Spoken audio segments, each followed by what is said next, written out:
বিয়ের আগে আমরা অনেক কিছুই দেখি, রূপ, টাকা, পরিবারের অবস্থা, কিন্তু আসল বিষয়গুলোই আমরা অনেক সময় এড়িয়ে যাই। আজ আমরা কথা বলবো কেমন মেয়েকে বিয়ে করা ঠিক নয়। এটা কাউকে ছোট করা নয়, বরং সুন্দর দাম্পত্যের জন্য সতর্ক হওয়া। ১.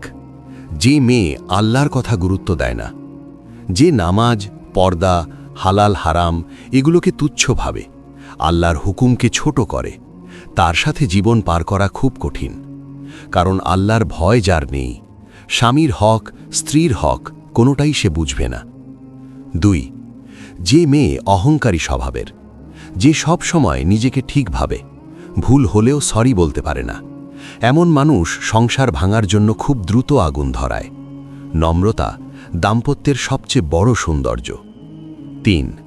যে মেয়ে অতিরিক্ত দুনিয়াদার, ব্র্যান্ড, শপিং, স্ট্যাটাস, লাইফস্টাইল এসবকেই যদি জীবন মনে করে, তাহলে সে স্বামীকে নয়, টাকাকেই বেশি ভালোবাসে। ৪.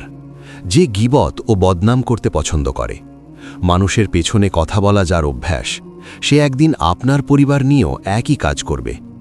গীবত শুধু পাপই নয়, ঘরে অশান্তির আগুন জ্বালায়। ৫. যে মা বাবার সাথে দুর্ব্যবহার করে, যে মেয়ে নিজের মাকে সম্মান দেয় না, সে কখনো স্বামীর মাকেও সম্মান দেবে না। মায়ের দোয়া ছাড়া বরকত আসে না। ৬. যে তুলনা করতে ভালোবাসে, ওর স্বামী তো এমন, ওদের পরিবার তো তেমন, এভাবে তুলনা করতে করতে একদিন স্বামীর হৃদয়টাই ভেঙে ফেলে।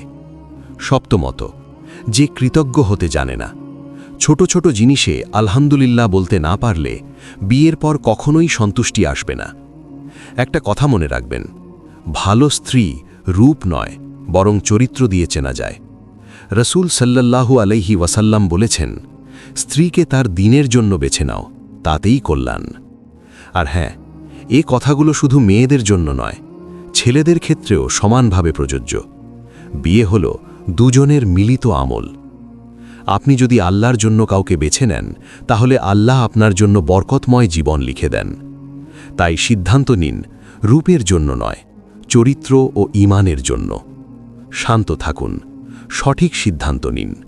আল্লাহ আমাদের সবাইকে হালাল ও বরকতময় জীবন দান করুন। আমিন।